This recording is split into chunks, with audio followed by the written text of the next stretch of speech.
안녕하십니까? 오늘은 가정에서 영상으로 예배를 드립니다. 하나님은 무소부재하신 분이십니다. 어느 곳에나 예배드리는 자들의 예배를 임재하시고 받아주시는 분이신 줄 믿습니다. 가정에서 예배를 드리지만 그곳에서도 하나님은 예배를 받으실 줄로 믿습니다. 우리 다 같이 힘차게 찬양함으로 예배를 시작하도록 하겠습니다.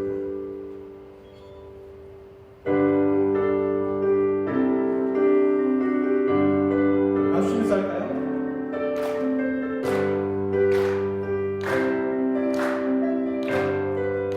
일어나라 주의 백성, 일어나라 주의 백성, 빛을 발하라. 주가 너의 영광으로 임하시리라. 일어나라 주의 백성, 일어나라 주의 백성, 빛을 발하라. 주가 너의 영광으로 임하시리라. 온 세상이 어둠 속에 헤매고 있지만 주가 너와 함께 계셔 회복을 향하리라. 일어나라 빛을 발하라. 만 백성이 너의 빛을 보고 사방에서 나오네. 일어나라 빛을 발하라. 만 백성이 자유함을 얻어 기뻐. 일어나라 빛을 발하라. 만 백성이 너의 빛을 보고 사방에서 나오네. 일어나라 빛을 발하라. 빛을 발하라. 만 백성이 자유함을 얻어 기뻐하는도다. 주님의 영광, 주님의 영광 나타나셨네. 권능으로 임하셨네. 죽음에서 날 살리신 주 성령, 놀라우신 주 하나님. 할렐루야 할렐루야. 주의 나라가 할렐루야 할렐루야 임하소서. 나를 선포하리, 나를 선포하리. 만왕의 왕 예수 주의 나라 임하. 우리 한번 선포하기를 원합니다. 할렐루야 주의 나라가, 할렐루야 주의 나라가, 할렐루야 임하소서. 나를 선포하리, 나를 선포하리. 만왕의 왕 예수 주의 나라 임하시네. 나를 선포하리, 나를 선포하리. 만왕의 왕 예수 주의 나라 임하시네. 우리 왕되신 하나님께 박수 한번 드리겠습니다.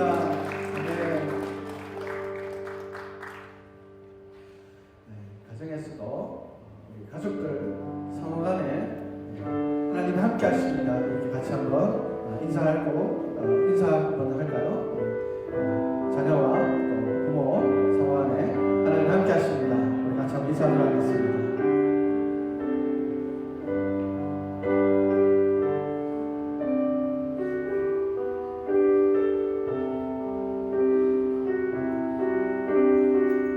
찬양이 우리의 고백이 되기를 원합니다.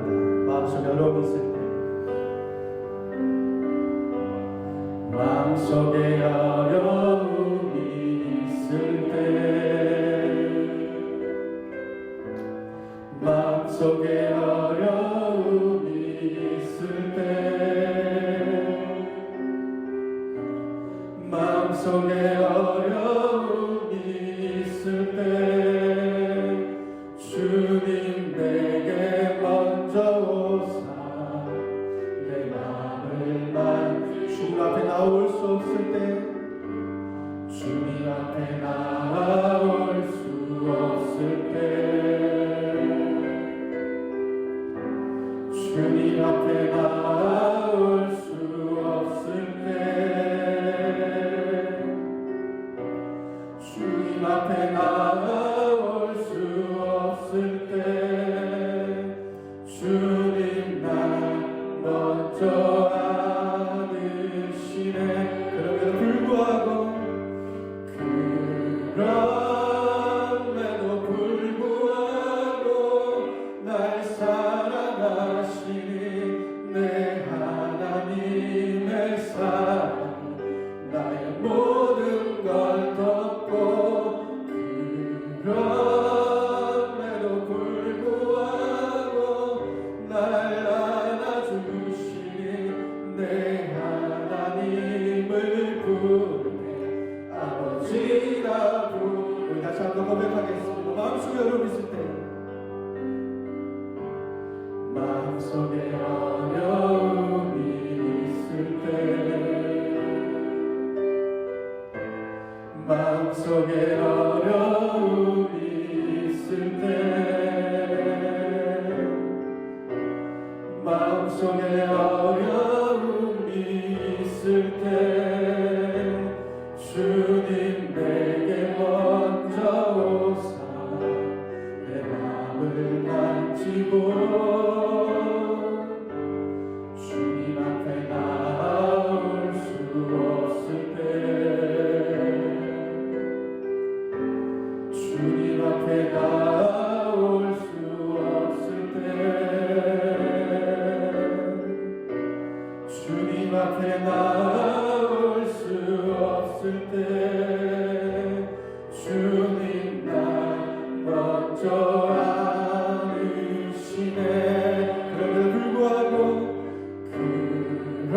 그럼에도 불구하고 날 사랑하시는 내 하나님의 사랑 나의 모든 걸 덮고 그럼에도 불구하고 날 안아주시는 내 하나님을 부르네 아버지라고.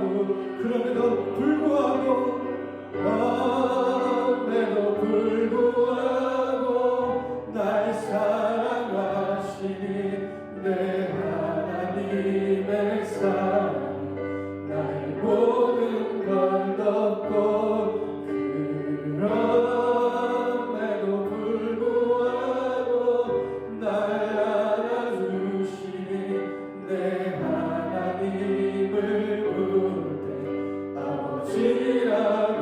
내 하나님을 부를 때에 하나님을 부르네 아버지라 부르죠. 이제 우리 같이 한번 기도하기를 원합니다. 우리 가정에서 예배드리면 모든 분들 같이 한번 기도하기를 원합니다. 우리가 어려운 때를 지나고 있습니다. 그러나 분명한 것은 하나님으로 우리를 사랑하시는 것, 이것은 분명한 진리인 줄 믿습니다. 우리 다시 한번 기도할 때 이럴 때일수록 더욱더 하나님의 사랑을 붙잡게 하여 주시옵소서. 하나님을 향한 믿음으로 더욱더 우리가 나아갈 수 있게 하여 주시옵소서. 약해지거나 두려워하거나 물러서는 것이 아니라 더욱더 하나님의 사랑과 그 은혜와 그 믿음으로 충만케 하여 달라고 우리 같이 한번 기도하기 원합니다. 기도하겠습니다.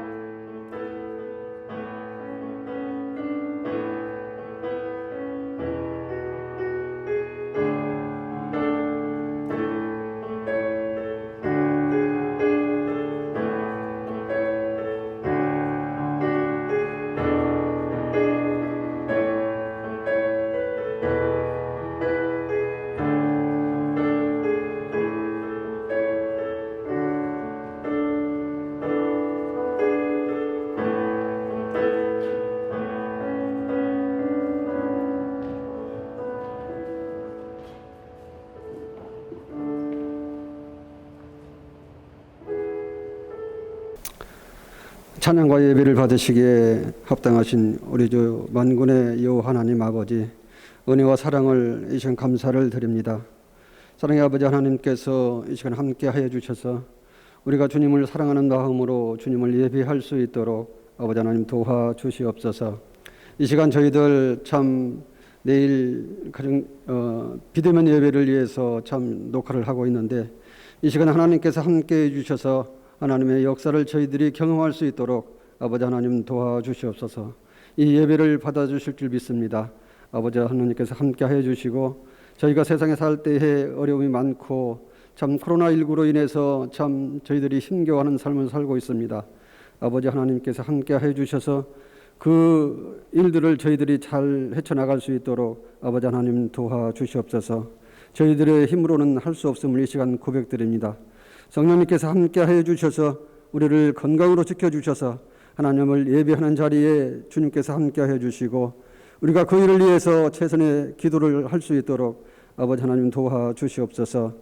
오늘 또한 저희들 참 주님의 말씀을 듣기를 원합니다. 아버지 하나님께서 말씀해 주시고 그 말씀에 순종해서 하나님의 영광만이 드러나는 그러한 삶을 살아갈 수 있도록 아버지 하나님 도와주시옵소서. 이 시간 참 주님께 감사를 드리옵고 이 예배를 주님께 부탁합니다. 마치는 시간까지 주님께서 함께하여 주시고 홀로 영광 거두어 주시옵소서. 모든 걸 감사드리옵고 살아계신 예수님의 이름으로 기도하옵나이다. 아멘.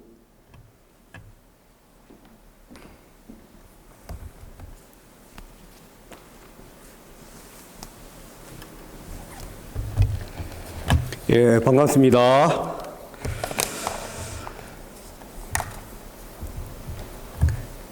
고래와 새우가 이제 자기가 키가 크다고 싸웁니다. 여러분, 고래하고 새우가 키를 재면은 누가 클까요? 예, 대답은 아무도 알 수 없습니다. 왜냐하면은 새우는 한 번도 허리를 편 적이 없기 때문에 그렇습니다. 자, 오늘 말씀 보시겠습니다. 오늘 말씀은 갈라디아서 1장 18절에서 24절까지입니다. 갈라디아서 1장 18절에서 24절 함께 저희들이 교독하겠습니다. 3년 뒤에 나는 게바를 만나려고 예루살렘으로 올라갔습니다. 나는 그와 함께 보름 동안을 지냈습니다.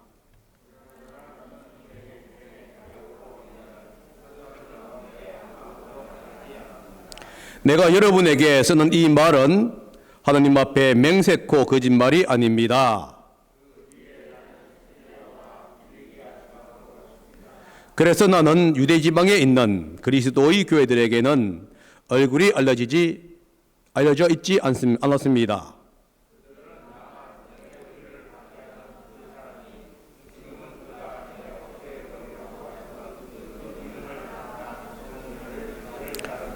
다 같이 읽겠습니다. 그래서 그들은 나를 두고 하나님께 줄곧 영광을 돌렸습니다. 아멘. 잠깐 말씀을 위해서 기도하겠습니다. 사랑의 아버지, 감사합니다. 주님의 말씀이 선포될 수 있게 하십시오.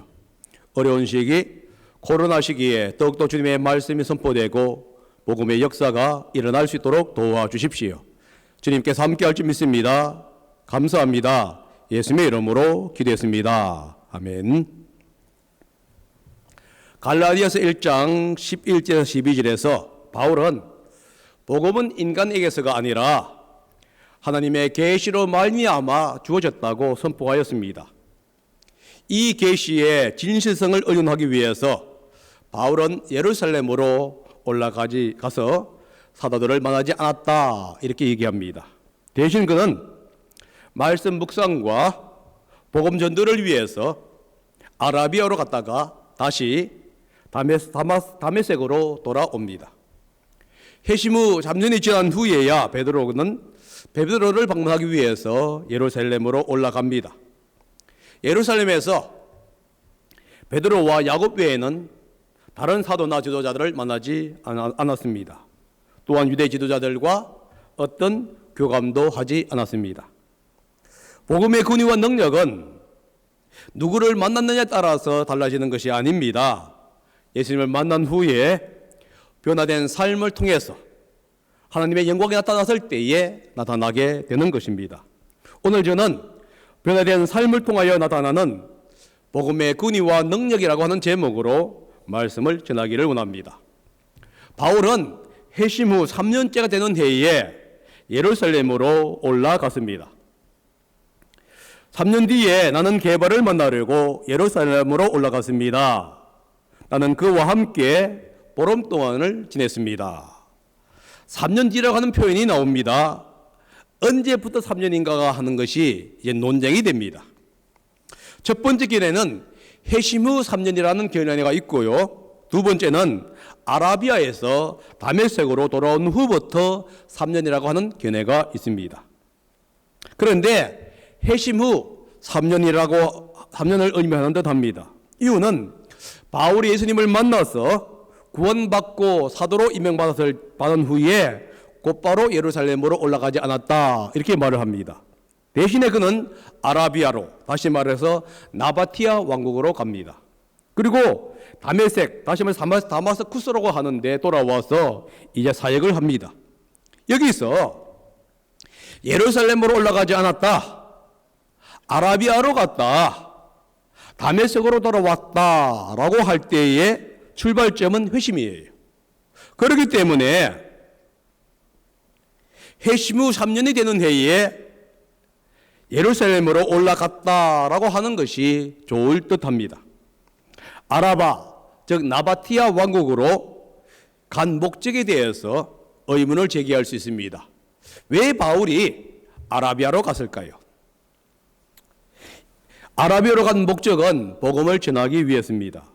첫 번째 이유는 뭐냐 하면 16절에서 바울이 선택받은 목적에 대해서 이야기를 하는데 이방인에게 복음을 전하기 위해서다, 이렇게 기록되어 있습니다. 두 번째 이유는 고린도 후서 11장 32절입니다. 11장 32절에 보게 되면은 다마스쿠스에서 아레다 왕의 총리가 자신을 잡으려고 하기에 성도들이 자신을 강주리에 담아 성벽 아래로 내려주어 도망을 쳤다라고 기록하고 있습니다. 여기서 아레다가 누구냐면 나바티아 왕국의 아레다 4세일 가능성이 많습니다. 그렇다면은 바울이 아라비아에 가서 복음을 전하기 때문에 이 아레다 4세 왕의 어떤 관리가 바울을 잡으려고 했다고 하는 것을 우리는 알 수가 있습니다. 결국은 바울이 아라비아로 간 이유는 복음을 전하기 위해서입니다. 특별히 이방인들에게. 물론 아라비아에서 하나님의 말씀을 좀 더 연구했을 가능성은 있습니다.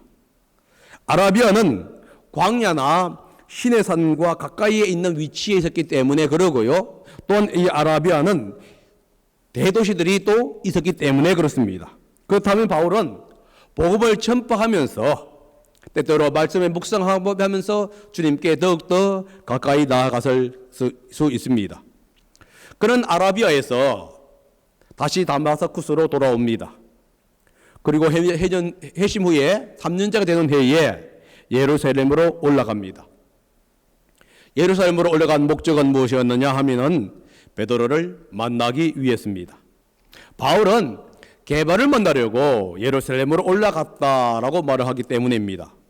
여기서 게바를 만나려고 할 때 만나다라고 하는 용어인데 이 용어는 개인적으로 만나서 교제를 한다고 하는 의미가 있습니다. 그런데 이 용어는 실제로 사건이 발생했을 때에 대한 지식이나 혹은 그 사건을 직접 목격한 사람으로부터 어떤 증언을 듣는 것을 의미하는 용어입니다. 그래서 통상적으로 이 단어는 탐구하다 혹은 정보나 증언을 듣는다 하는 의미로 사용합니다. 바울은 베드로를 개인적으로 만나서 서로 인사하면서 교제 나누기 위해서 올라갔을 겁니다.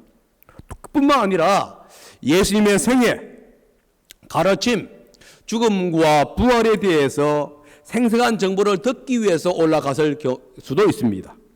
왜냐하면 베드로는 예수님을 가장 가까이에서 모셨던 인물이기 때문에 그렇습니다.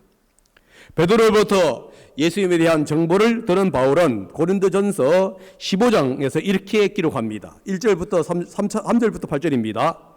나도 전해받은 중요한 것을 여러분에게 전해드렸습니다.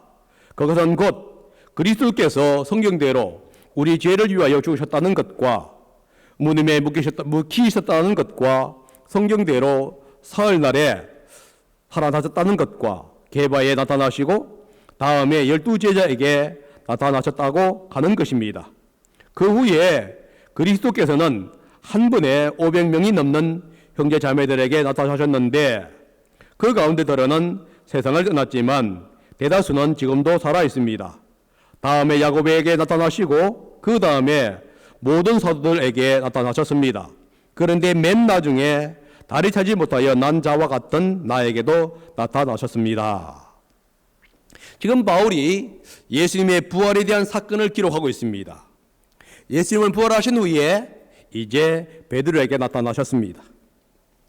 거기 12제자에게 그리고 500명이 넘는 형제자매들에게 나타나셨지요. 그 후에 자신의 동생인 야고보에게 나타나셨고 나중에 바울에게 나타났다 이렇게 고백합니다. 그런데 이 부활의 소식이나 부활 후 제자들에게 나타났다는 그 소식을 바울이 뭐라고 하고 있냐면은 내가 계시를 통해서 안 것이 아니라 누군가에 의해서 들어서 알았다 이렇게 얘기하고 있어요. 그렇다고 한다면은 바울이 들었다고 할 때에 그 들은 사람이 누구였겠을까? 아마 베드로일 가능성이 가장 크다는 겁니다. 베드로와 교제하면서 바울은 예수님에 대해서 많이 들었을 것입니다. 사실 그는 15일 동안에 머물면서 교제했습니다. 이 짧은 기간 동안에 바울은 많은 정보를 베드로로부터 들었을 가능성이 많습니다. 그리고 예수님에 대해서, 예수님의 부활에 대해서, 예수님의 삶에 대해서, 사역에 대해서 많은 정보를 받게 되었습니다. 뿐만 아니라 자신도 부활하신 예수님을 만났고 그 예수님을 통해서 이방사도로 부르심을 받았다는 소명을 그에게 얘기했을 가능성은 많습니다. 이렇게 서로에 대해서 교제하면서 점점점 깊은 교제를 나누게 되었습니다. 그런데 바울이 이렇게 얘기를 해요. 이 15일 동안 예루살렘에 있는 동안에 베드로와 주님의 동생 야고보 외에는 다른 사도들을 만나지 못했다 이렇게 얘기합니다. 여기서 야고보는 예수님의 동생을 얘기합니다. 예수님께서 이 땅에 살아있는 동안에 야고보는 예수님을 믿지 않았고 예수님을 따르지 않았습니다. 그런데 부활하신 예수님께서 이 야고보에게 나타나자 그는 그 예수님을 만난 후에 회심하게 되고 다른 형제들과 함께 예루살렘 교회의 일원이 됩니다. 베드로가 예루살렘을 떠나자 곧바로 예루살렘 교회의 지도자로 부상하게 되지요. 왜 바울이 예루살렘을 처음 방문했을 때에 15일 동안 머물렀다 이렇게 얘기하고 있습니까? 그리고 15일 동안 머무는 동안에 베드로와 야고보 외에는 다른 사도들을 만나지 못했다라고 하는가요?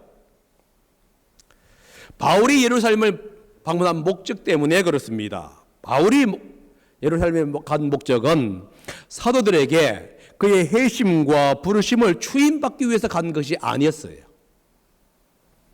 바울은 베드로와 개인적인 교제를 나누기 위해서 갔던 것입니다. 그리고 베드로를 통해서 좀 더 예수님에 대해서 개인적인 삶을 알기 위해서 갔던 것이지 결코 베드로라든가 다른 사도들의 추인을 받기 위해서 또 임명을 받기 위해서 갔던 것은 아니었어요. 그는 베드로를 통해서 예수님의 사역 중에 일어난 많은 이야기들을 개인적으로 들었을 것입니다. 뿐만 아니라 야고보를 통해서도 예수님께서 공적인 사역을 하기 전에 어릴 때의 모습뿐만 아니라 여러 가지 이야기를 그는 들었을 것입니다. 그래서 바울이 이렇게 얘기하죠. 15일 동안에 게바와 야고보만 만났다. 이렇게 얘기합니다. 여기서 바울이 강조하는 것은 자신이 사도로 부르심을 받은 것은 베드로나 다른 사도들에 의해서 임명된 것이 아니라는 것을 강조하기 위해서입니다. 비록 베드로나 야고보를 통해서 바울은 예수님에 관한 많은 정보를 그는 들었을 것입니다. 그러나 그것이 바울이 전한 복음이 베드로나 야고보를 통해서 추임받았다, 인정받았다고 하는 의미가 아니라는 거예요. 바울과 베드로, 바울과 야고보는 동등한 입장 속에서 서로의 정보를 교환한 것입니다. 바울은 다메섹 도상에서 예수님을 만나 이방의 사도로 부르심을 받은 것, 그리고 아라비아로 가서 복음을 전했던 사실을 이야기했을 것이고, 베드로와 야고보는 예수님을 개인적으로 만났던 그 이야기들을 바울에게 전달했을 것입니다.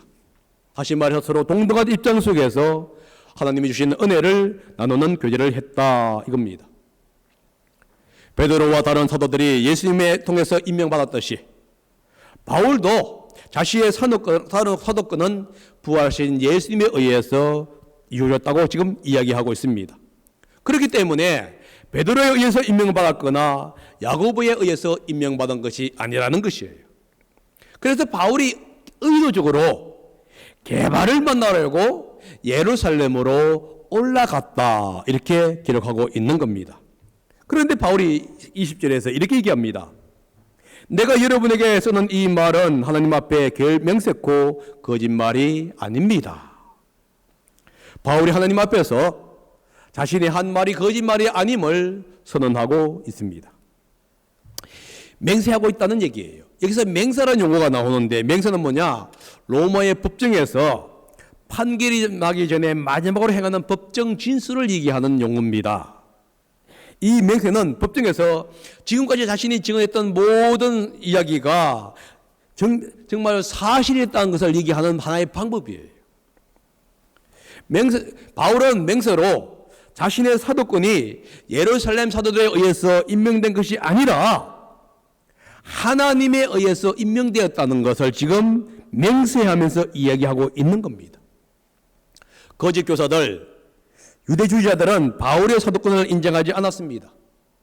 그들은 바울이 예루살렘에 처음 방문했을 때에 바울이라든가 다른 베드로나 다른 사도들에 의해서 인정을 받았다 이렇게 주장해 왔습니다. 바울은 이것을 부정하면서 첫 번째 방문 때 단지 교제만 했다 이렇게 맹세하고 있는 거예요. 그런데 이 맹세를 하면서 바울이 뭘 하고 있느냐면요, 하나님을 증인으로 지금 채택하고 있는 겁니다. 하나님 앞에서. 여러분, 하나님을 증인으로 세운다는 얘기는 그 진실이 진실하다는 것을 지금 의미하는 겁니다. 법정에서 거짓 증인을 하게 되면은 위증죄로 엄청난 처벌을 받게 됩니다. 그래서 법정에서 나는 사실만을 하겠다고 선서를 하지요. 그런데 자신에게 불리한 이야기가 나오면 이렇게 얘기합니다. 기억나지 않는데요? 잘 모르겠습니다. 이렇게 대응하는 이유가 뭐냐? 그가 아니라고 해가지고 나중에 그것이 위증죄가 되게 되는 순간에 그는 처벌을 받기 때문에 잘 모르겠다, 기억이 나지 않는다 하고 묵비권을 지금 하는 거예요. 그런데 여러분, 바울이 이렇게 갑니다. 자기가 증언을 하면서 하나님의 이름으로 하나님을 증인을 세우면서 맹세하고 있어요. 다시 말해서 하나님의 이름으로 어떤 얘기를 했을 때에 그것은 절대적으로 진리라는 것을 얘기해 주고 있는 겁니다. 지금 바울이 그 얘기합니다. 하나님의 이름으로 내가 단언코 예언하건대, 맹세하건대 자기가 전한 복음과 사도권은 전적으로 하나님께로부터 왔다는 것을 지금 다시 한 번 더 확정하고 있는 것입니다.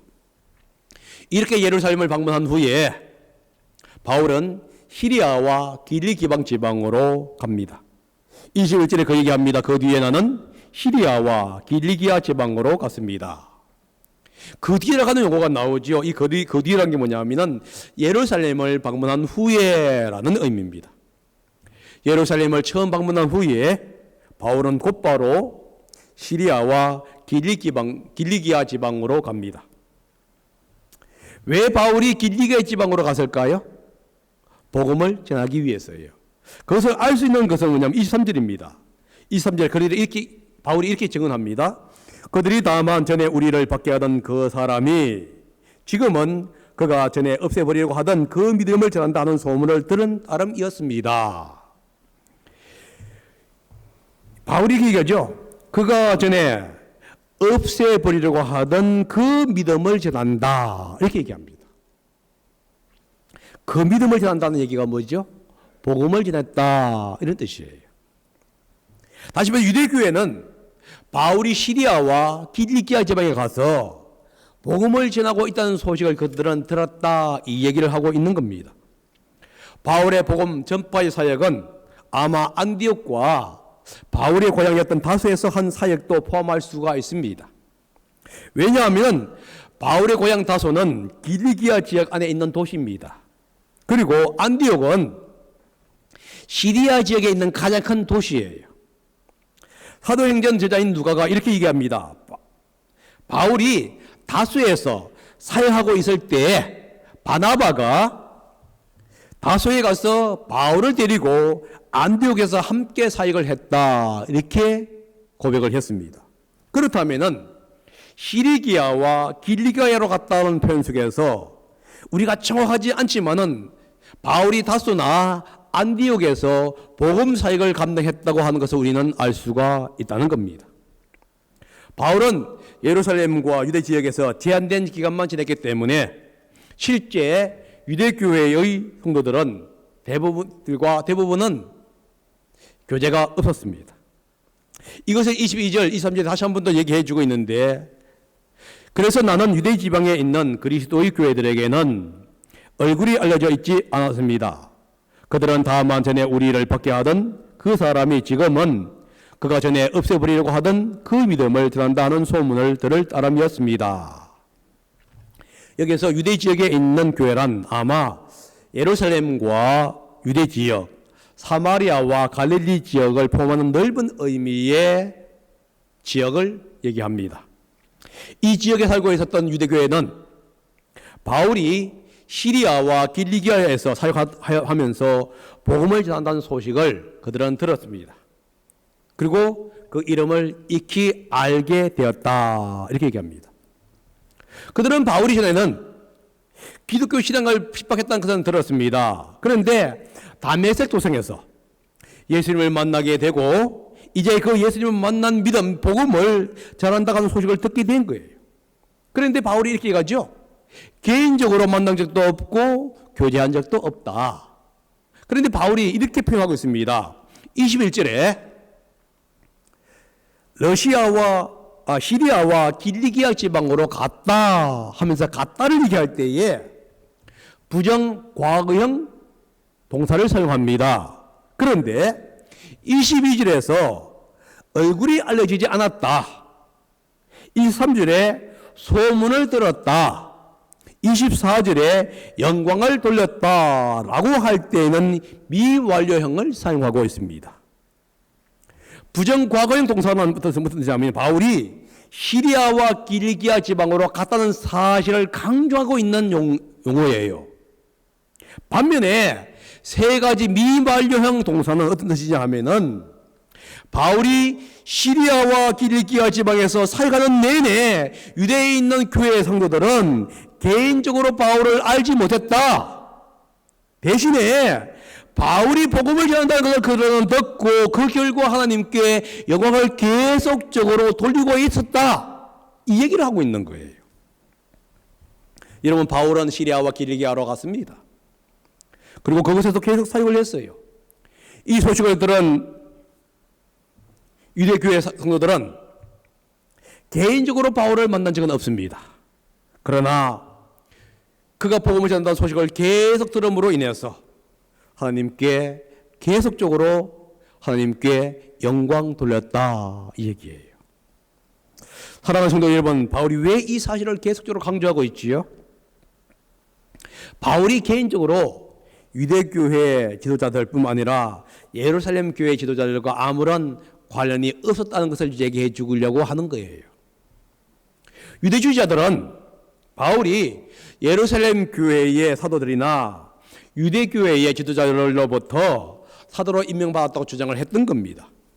다시 말해서 에바브로디도나 다른 교회에서 파송된 사도처럼 바울도 교회나 개인에 의해서 보냄을 받은 사도라고 주장하는 겁니다. 그러나 바울이 사람으로부터 교회로부터 보냄을 받은 사도이기 때문에 그에게는 12사도와 같은 그러한 특별한 권위나 어떤 신적 권위가 없었다, 이렇게 주장하고 있는 거예요. 그래서 그들은 구원의 조건으로 자신이 주장했던 그리스도의 십자가와 부활, 그리고 율법을 준수하고 할례를 받아야만이 하나님의 백성이 될 수 있다는 것이 더 타당하다, 이렇게 얘기하고 있었던 겁니다. 이 주장에 대해서 바울은 자신이 전하는 복음이 사람에게서 온 것이 아니라 하나님으로부터 왔다는 사실을 지금 강조하고 있는 겁니다. 그리고 증명하고 있는 거예요. 그 증명이 뭐였느냐? 예루살렘으로 올라갔지만은 베드로와 야고보 외에는 아무도 만나지 않았다는 것이고, 곧바로 그가 시리아와 기리기아로 왔기 때문에 유대에 있는 어떤 교회와도 관련이 없다는 거예요. 다만 그 사람들은 개인적으로 만나지 않았지만은 바울이 끊임없이 변화되고 하나님의 말씀을 선포한다고 하는 소식을 들은 후에 하나님께 영광을 돌림으로 그들은 서로서로에 대해서 정보를 교환하고 있었다, 이런 정도까지만 얘기하고 있는 겁니다.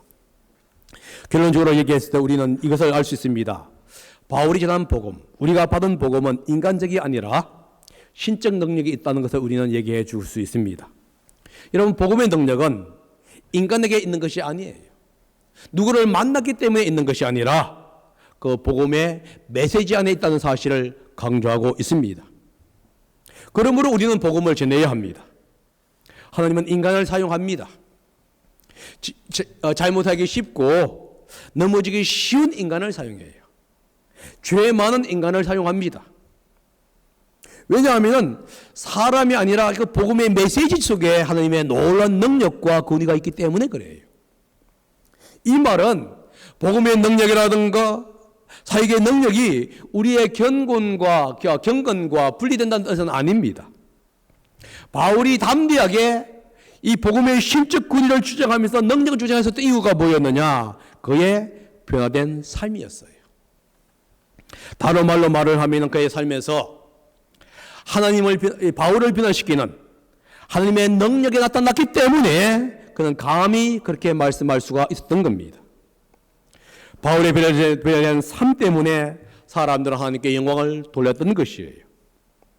만약에 바울이 하나님을 만난 후에도 삶이 바뀌지 아니했고 그의 삶이 과거와 같았다고 한다면은 아무도 바울 때문에 하나님께 영광을 돌리지는 않았을 것입니다. 그러나 바울은 복음의 능력으로 변화되었습니다. 그리고 나서 그는 복음의 신실했을 뿐만 아니라 부르심에 합당한 삶을 살게 되었어요.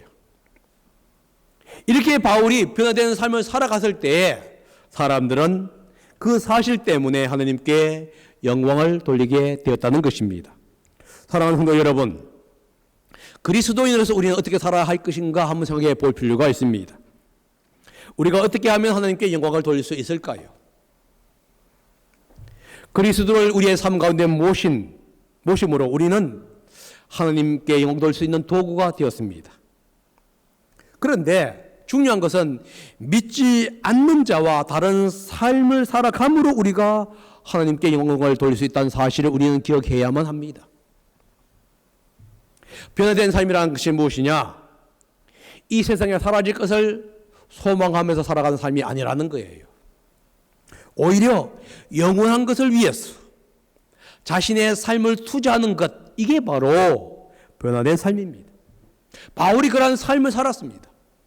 그는 하나님의 영광을 위해서 하나님이 자신에게 왔다는 그 사실 때문에 그는 옛날에 추구했던 그 모든 것을 벗어버리고 새로운 것, 영원한 것을 위해서 그는 삶을 투자해 나갔던 것이에요.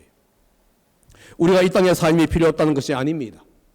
그러나 우리가 궁극적으로 살아가야 할 그 목적이 무엇이냐는 거예요. 왜 우리가 이 땅에서 열심히 살아야 하느냐? 우리는 영원한 것, 하나님의 복을 바라보면서 살아갈 것, 이게 바로 우리가 살아가는 목적이 되어야 한다는 것을 오늘 말씀은 얘기해 주고 있습니다. 살아가신 여러분, 바울은 얘기합니다. 자신의 복음은 신적인 것이었다. 그러므로 그 신적인 것이었기 때문에 자기의 삶이 변화되었고 그 삶의 변화를 통해서 수많은 사람들이 하나님께 영광을 돌리게 되었다고 얘기합니다. 그러므로 이 세상 것보다 영원한 것을 사모하는, 그리고 그것을 위해서 살아가는 제가 되고 우리 성도님들이 되시기를 예수님의 이름으로 축복합니다. 기도하겠습니다. 사랑의 아버지 하나님 감사합니다. 오늘도 주님께서 함께 하시고 인도해 주심을 아버지께 감사를 드립니다. 우리가 영원한 것을 위해서 추구하며 살아가는 저희들 될 수 있도록 도와주십시오. 감사합니다. 예수님의 이름으로 기도했습니다. 아멘.